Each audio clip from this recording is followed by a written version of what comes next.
혹시 며칠 전부터 손목이 시큰거리거나 발목이 욱신거린 적 있으신가요?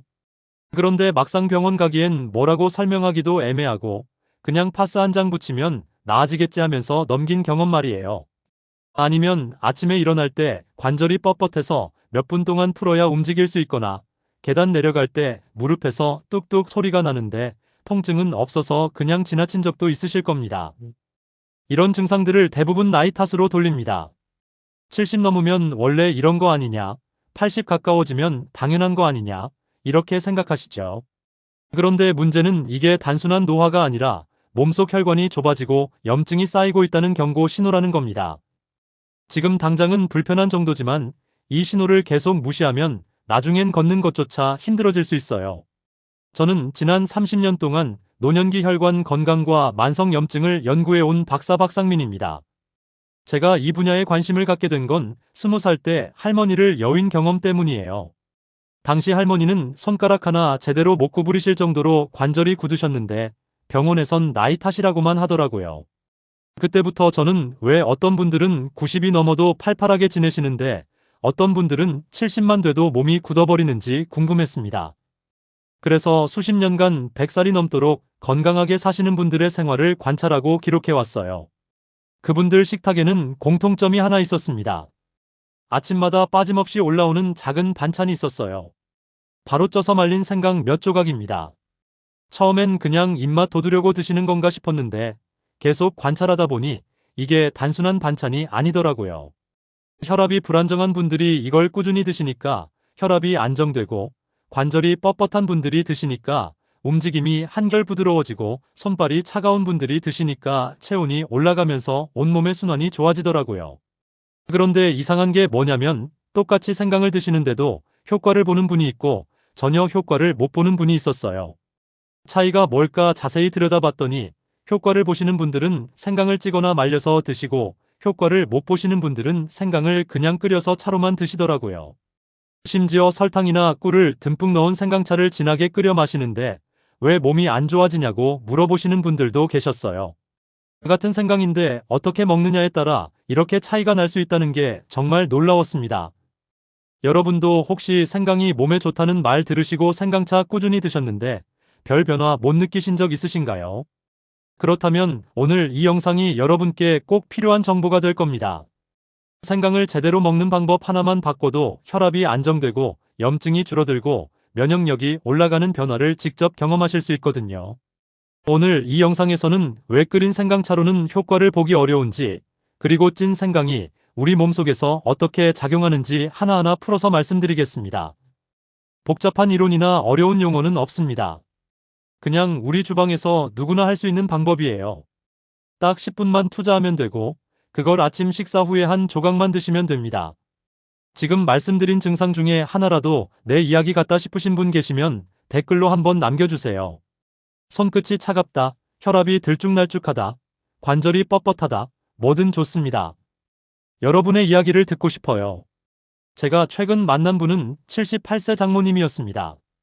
아침마다 손끝이 너무 차서 컵을 잡기 어려울 정도였고 혈압은 저녁이면 갑자기 튀어오르곤 했습니다. 늘 약을 추가해야 하나 고민하셨지만 속은 더 더부룩해지고 피로는 쌓여만 갔죠. 어느 날 따님이 걱정돼서 저를 찾아오셨고 저는 식탁 습관부터 살펴보자고 말씀드렸습니다. 장모님께선 매일 생강차를 진하게 끓여 드시고 계셨는데 정작 중요한 성분은 끓이는 과정에서 거의 사라지고 있었습니다. 그래서 저는 식후에 찐 생강 한 조각을 드셔보시라고 권했습니다. 일주일쯤 지나자 손끝이 조금씩 따뜻해지고 보름이 지나자 저녁 혈압이 안정되기 시작했습니다. 한 달이 지나자 아침에 일어날 때 몸이 한결 가볍다고 말씀하셨어요. 이런 변화를 직접 보면 늘 말씀드리고 싶어집니다. 복잡한 방법이 필요하지 않다고요. 그저 생강을 어떻게 먹느냐, 그 한 가지만 제대로 바꿔도 몸 전체의 리듬이 달라질 수 있습니다. 혹시 아직 구독과 좋아요를 누르지 않으셨다면 지금 바로 눌러주세요. 이 채널은 여러분의 건강한 노년을 응원합니다. 오늘 이 영상에서 말씀드릴 내용은 여러분의 혈압 관리 방식을 완전히 바꿀 수 있는 중요한 지혜입니다. 이 이야기를 끝까지 듣고 실천하셔야만 진정한 변화를 경험할 수 있습니다. 끝까지 보지 않으시면 가장 중요한 실천법을 놓치게 돼요. 마지막에 나올 단 하나의 습관이 모든 것을 바꿀 수 있습니다. 여러분의 식습관을 바꾸는 작은 실천만으로도 충분히 일어날 수 있는 일이죠. 그래서 이제는 우리 일상에서 혈압과 염증을 동시에 안정시키는 찐 생강의 과학을 하나씩 짚어보겠습니다. 혈관이 굳어지면 혈류가 막히고 염증이 쌓이면 온몸이 뻣뻣해집니다. 그런데 찐 생강 속에는 이 두 가지를 동시에 해결하는 성분이 들어있어요. 바로 쇼가올이라는 물질입니다. 생강을 찌면 진저롤이라는 성분이 쇼가올로 바뀌면서 혈관벽을 부드럽게 만들고 염증 물질까지 낮춰줍니다. 이게 단순히 이론이 아니라 실제 현장에서 확인되는 변화예요. 국내 노년층 혈류 분석 연구에서 쇼가올이 체내에 들어가면 말초 혈류 속도가 약 12% 증가하는 것으로 나타났습니다. 혈류 속도가 빨라진다는 건 혈관 저항이 낮아진다는 뜻이고 그만큼 혈압이 안정된다는 의미예요. 69세 박영수님은 아침마다 찐 생강 한 조각을 추가한 뒤 혈압 변동폭이 절반 이하로 감소했습니다.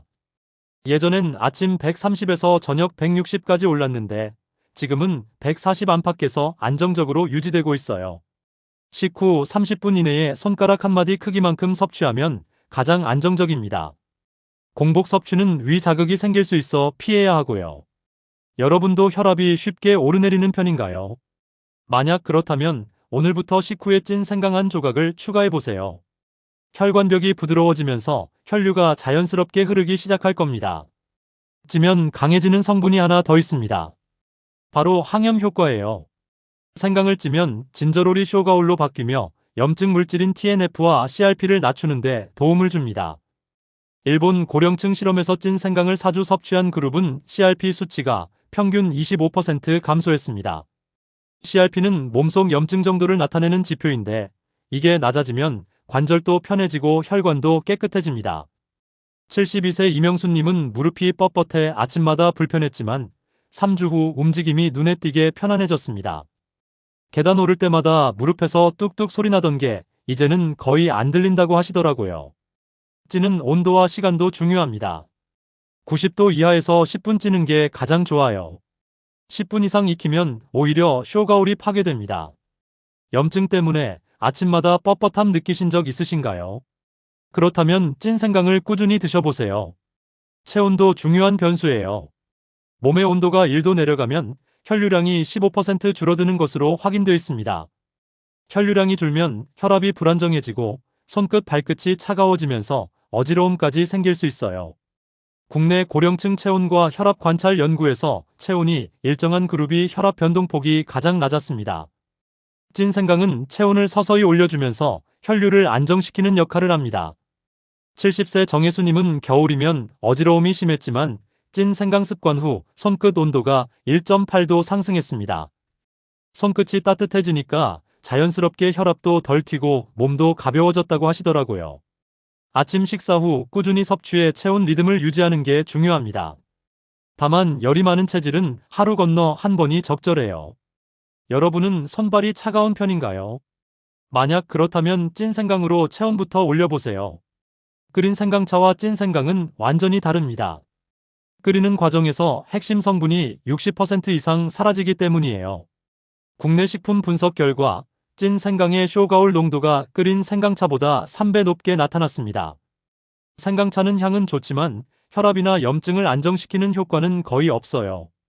80세 최동길님은 늘 생강차만 마셨지만 변화가 없었고 찐 생강 섭취 후 2주 만에 혈압이 안정됐습니다. 생강차는 향을 즐기는 용도로 찐 생강은 혈관과 염증 관리용으로 구분해 섭취하는 게 맞습니다. 설탕이나 꿀을 첨가하면 효능이 크게 떨어지니까 그냥 찐 생강 자체로 드시는 게 가장 좋아요. 그동안 생강을 어떤 방식으로 드셨나요? 만약 생강차만 마셨다면 오늘부터 찐 생강으로 바꿔보세요. 꾸준함이 만드는 선순환도 있습니다. 찐 생강은 하루만 먹어도 효과가 있지만 누적될수록 작용이 커져요. 6개월 장기 섭취한 그룹은 혈압, 체온, 염증이 모두 안정화되는 경향을 보였습니다. 76세 고은식님은 섭취 3개월 후 수면의 질까지 좋아졌습니다. 밤에 자다가 깨는 횟수가 줄고 아침에 일어날 때 몸이 한결 개운하다고 하시더라고요. 하루 한 조각, 같은 시간에 유지하는 것이 가장 중요합니다. 한 번에 많이 먹으면 위가 부담되니까 조금씩 꾸준히 드시는 게 훨씬 효과적이에요. 여러분은 하루 한 조각 꾸준히 하실 자신 있으신가요? 자신 없으시더라도 괜찮아요. 식후에 한 조각만 올려놓으면 자연스럽게 습관이 됩니다. 이제 더 구체적인 실천법을 위해 확장 본론으로 이어가 보겠습니다. 찐 생강의 효과를 제대로 보려면 찌는 방법부터 정확해야 합니다. 90도 이하에서 10분 찌는 것이 쇼가올 전환율이 가장 높아요. 너무 높은 온도에서 오래 찌면 성분이 파괴되고 너무 낮은 온도에서 찌면 전환이 제대로 안 됩니다. 전자레인지 사용은 성분 구조를 깨뜨릴 수 있어서 권장하지 않습니다. 찜기에서 약불로 10분, 불을 끄고 5분 뜸 들이는 게 가장 좋아요. 여러분은 어떤 방식으로 찌고 계신가요? 만약 전자레인지를 사용하셨다면 오늘부터 찜기로 바꿔보세요. 보관법도 중요합니다. 쇼가올은 공기 노출이 길어지면 산화돼요. 냉장 보관은 48시간 이내 사용이 안전합니다. 너무 오래 두면 효능이 떨어지니까 먹을 만큼만 찌고 너무 남기지 않는 게 좋습니다. 평소 생강은 며칠씩 보관하시나요? 만약 일주일씩 보관하셨다면 앞으로는 이틀 안에 드시는 걸로 바꿔보세요. 체질에 따라 양을 조절하는 것도 필요합니다. 냉한 체질은 매일 1조각, 열 많은 체질은 이틀에 1조각이 적당해요. 과한 섭취는 얼굴 붉어짐과 속 불편을 유발할 수 있습니다. 손가락 한 마디 크기 이하로 유지하는 게 안전합니다. 본인의 체질은 어떤 편인가요? 만약 잘 모르겠다면 처음엔 이틀에 한 번으로 시작해서 몸 반응을 보면서 조절하세요. 섭취 타이밍도 신경 써야 합니다. 식후 30분이 가장 위 자극이 적어요. 아침 공복은 위벽 보호가 안 돼 불편할 수 있습니다. 식후 물 한 컵과 함께 섭취하되 너무 뜨거운 음료는 피하는 게 좋습니다. 여러분은 주로 언제 드셨나요? 만약 공복에 드셨다면 오늘부터 식후로 옮겨보세요. 물과 함께하는 순환 촉진도 빼놓을 수 없어요. 쇼가올은 체액 순환이 원활할 때 더 오래 작용합니다. 수분 부족 상태에서 생강을 먹으면 혈액이 농축될 수 있어요. 섭취 후 물 한 컵 더 마시는 습관을 들이세요. 생강 드실 때 물도 함께 챙기시나요? 만약 물을 잘 안 드신다면 오늘부터 한 컵씩 추가해보세요. 생강과 궁합이 잘 맞는 식재료도 있습니다. 대추와 함께 먹으면 체온 유지 효과가 더 강해지고 도라지와 함께 먹으면 기관지까지 편안해져요. 다만 너무 많은 식재료를 한꺼번에 섞으면 오히려 소화가 불편할 수 있으니 한 번에 한두 가지만 조합하는 게 좋습니다. 여러분은 생강과 함께 먹는 식재료가 있으신가요? 만약 없다면 다음 영상에서 자세히 알려드릴 궁합 식재료를 참고해보세요. 찐 생강을 먹을 때 주의할 점도 있습니다. 소화기가 약한 분은 처음엔 반 조각부터 시작하는 게 안전해요. 혈압약을 드시는 분은 갑작스러운 혈압 변화가 생길 수 있으니 담당 전문가와 상의 후 섭취하시는 게 좋습니다. 임신 중이거나 수술 전후에는 섭취를 피해야 하고요. 이런 주의사항들을 지키면서 드시면 안전하고 효과적인 섭취가 가능합니다. 찐 생강의 효과를 극대화하는 마지막 비결은 일정한 리듬입니다. 아침마다 같은 시간에 드시면 몸이 그 리듬을 기억하면서 효과가 더 안정적으로 나타나요. 불규칙하게 드시면 몸이 적응하기 어렵습니다. 하루 한 조각, 같은 시간, 이 두 가지만 지키면 충분합니다. 이제 오늘 내용을 정리하며 마무리 단계로 가보겠습니다. 오늘 이야기를 정리해보면 생강이 좋다는 건 모두 알고 있지만 어떻게 먹느냐가 가장 중요하다는 사실을 많이들 놓칩니다. 잘못된 상식인 끓인 생강차만으로는 핵심 성분이 충분히 남지 않아 혈압 안정이나 염증 진정 효과가 거의 없어요. 설탕과 꿀을 듬뿍 넣은 생강차는 향만 좋을 뿐 실제로 몸속 혈관과 염증에는 거의 작용하지 못합니다. 반대로 찐 생강은 진저로리 쇼가올로 바뀌며 혈관을 부드럽게 하고 염증을 진정시키며 체온까지 높여줍니다. 혈류 속도가 빨라지면서 혈압이 안정되고 염증 물질이 낮아지면서 관절이 편해지고 체온이 올라가면서 손끝 발끝까지 따뜻해집니다. 이 모든 변화가 손가락 한 마디 크기의 찐 생강 한 조각에서 시작되는 거예요. 제대로 관리하지 않으면 혈압 변동폭이 커지고 면역은 흔들리고 관절까지 뻣뻣해집니다. 아침에 일어날 때 몸이 무겁고 저녁이면 어지럽고 밤에는 손발이 차가워서 잠들기 어려워져요. 작은 염증이 쌓이고 쌓여서 나중엔 큰 문제로 이어질 수 있습니다. 그런데 제대로 관리하면 손끝이 따뜻해지고 혈압은 안정되며 몸 전체의 리듬이 되살아납니다. 아침에 일어날 때 몸이 가볍고 계단 오를 때 무릎이 편하고 밤에는 푹 잠들 수 있어요. 오늘 당장 할 수 있는 단 하나의 제안은 아주 간단합니다. 아침 식후 찐 생강 한 조각, 이것 하나만 만들어 보세요. 90도 이하에서 10분 찌고 불 끄고 5분 뜸 들이고 식후 30분 안에 물 한 컵과 함께 드세요. 이 작은 습관 하나가 여러분의 혈압과 염증과 체온을 동시에 안정시킬 겁니다. 다음 영상에서는 찐 생강과 함께 먹으면 효과가 2배로 커지는 식재료들을 자세히 알려드리겠습니다. 대추, 도라지, 마늘, 이 세 가지가 어떻게 찐 생강과 궁합을 맞추는지 구체적으로 설명드릴게요. 여러분은 오늘 내용 중 가장 놀라웠던 부분이 무엇이었는지 댓글로 남겨주세요. 끝까지 들어주셔서 감사합니다.